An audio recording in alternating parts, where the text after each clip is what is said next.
UPPL দলত যোগদান কৰিছে তেওঁলোকক আমি আদৰণি জনাব লাগিব ৰাইজ আৰু এবাৰ নতুনকৈ যোগদান কৰা ব্যক্তিসকলক UPPL দলত হাত চাপৰি বজাই আকৌ এবাৰ আদৰণি জনোৱা আৰু UPPL দল জনগণৰ দল হ'বলৈ গৈ আছে প্ৰতিটো জনগোষ্ঠীৰে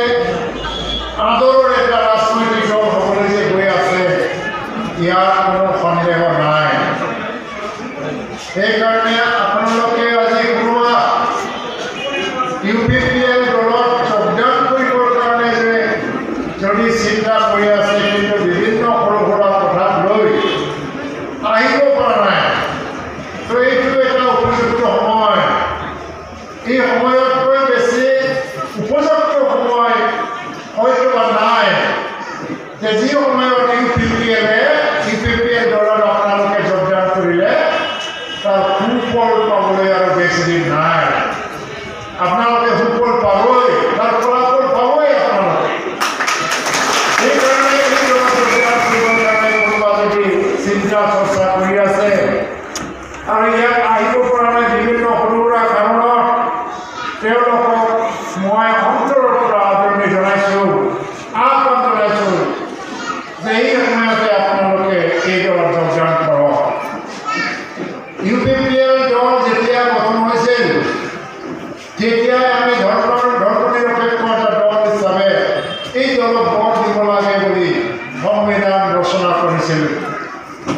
সংবিধানত স্পষ্টকৈ লিখা হৈছিল জাতি ধৰ্ম ভাষাৰ নামত আমাৰ মাজত কোনো বিভেদ নাথাকিব আৰু যিটো এটা ৰাজনৈতিক এই UPPL দলে যদি ভৱিষ্যতৰ ক্ষমতাত আহি যায়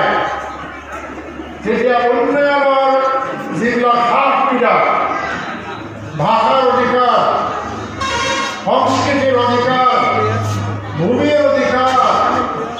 আৰু উন্নয়নৰ অধিকাৰ শিক্ষাৰ অধিকাৰ সকলো জনগোষ্ঠীকে নিজৰ নিজৰ অধিকাৰ প্ৰদান কৰা যাওক বুলি আমি প্ৰতিশ্ৰুতিবদ্ধ হৈছে ৰাজনৈতিক দলবিলাকে জন্ম হ'লে ভাৰতৰ নিৰ্বাচনী আয়োগে এটা নিয়ম মানি দিয়ে আপোনালোকে ভাৰতৰ সংবিধানত মানি চলিব লাগে ধৰ্মনিৰপেক্ষ দল হ'ব লাগে সকলোৱে ভাষা সংস্কৃতিক সন্মান দিব লাগে চবে শপত গ্ৰহণ কৰে যেতিয়া এই দলক ৰেজিষ্টাৰ কৰা হৈছিল তেতিয়া মোৰ পৰা এই যে শপত গ্ৰহণ বাক্য পঢ়ুৱাইছিল নিৰ্বাচনী আয়োগে সভাপতি হিচাপে আপুনি চব ধৰ্ম চব ভাষা চব জনগোষ্ঠীৰ মানুহক সমান অধিকাৰ দিব লাগিব মই শপত বাক্য পঢ়ি দিছিলোঁ কিন্তু এই শপত বাক্য পঢ়ি দিয়া আৰু কাৰ্যক্ষেত্ৰত সেইটো সঁচা অৰ্থত ৰূপায়ণ কৰা দুটা পৃথক পৃথক বিষয় হাগ্ৰামা মহিলাৰীয় গোষ্ঠীয়ে গঠন কৰি এই শপত গ্ৰহণ কৰিব লগা হৈছিল কিন্তু 15 বছৰত আপোনালোকে দেখিছে এই যে নিৰ্বাচন আয়োগৰ অধীনত আপুনি যে তেওঁ যে শপত গ্ৰহণ কৰিছিলে এই শপত বাক্যবোৰক নিৰ্বাচনৰ আয়োগৰ সন্মুখত পঢ়ি শুনাইছিল 15 বছৰত এনেকৈ কাম কৰা নহ'ল উন্নয়নৰ ক্ষেত্ৰত স্বজনপ্ৰীতিৰ ৰাজনীতি চলিল টিকাকৃতি দিয়াৰ ক্ষেত্ৰত নিজৰ বাওঁ হাতে দাহিনে হাতে থকা মানুহবিলাকক দিয়া হ'ল সদায় নিজক প্ৰশংসা কৰা মানুহবিলাকক দিয়া হ'ল বৃদ্ধ পেঞ্চনৰ নামত প্ৰথমতে লিষ্ট তৈয়াৰ কৰোঁতে নিজৰ গাঁৱৰ মানুহ চাইছে গাঁৱৰ ওচৰৰ মানুহ চাইছে আত্মীয় স্বজন চাইছে BCDC চেয়াৰমেন হ'ল মেম্বাৰ হ'ল অন্যান্য দলৰ পৰা মেম্বাৰ হোৱা নহ'ল এই কোনোবা অন্য জনগোষ্ঠীৰ গাঁৱতো BCDC গঠন কৰি পেলাই সভাপতি নিযুক্তি নিজৰ মানুহক নিযুক্তি দিয়া হ'ল আয়োগৰ পৰা এনেকুৱা পৰ্যন্ত ঘটনা হ'ল দুখীয়া মানুহক ভোট দিয়াৰ পৰা আৰম্ভ কৰি গাঁৱত খোৱা পানী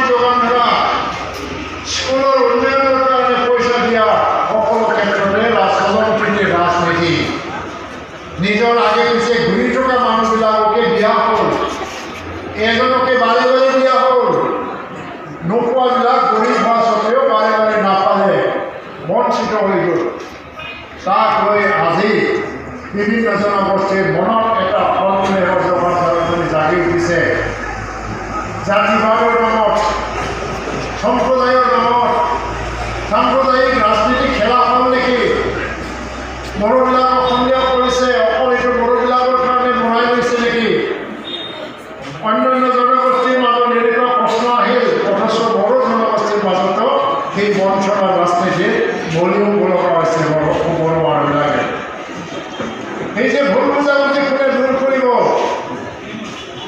আমি আশা কৰিছিলোঁ ইয়াত কংগ্ৰেছ, বিজেপি, এওঁলোকে চব দলে আছে, গণতন্ত্ৰ ৰক্ষা কৰিবলৈ তেওঁলোকে আগবাঢ়ি আহিব। নাই, বিগত সময়ছোৱাত কোনো ৰাজনৈতিক দলে আগবাঢ়ি নাহিল। কেতিয়া আহিব বিচাৰিছে যদিও তেওঁলোকে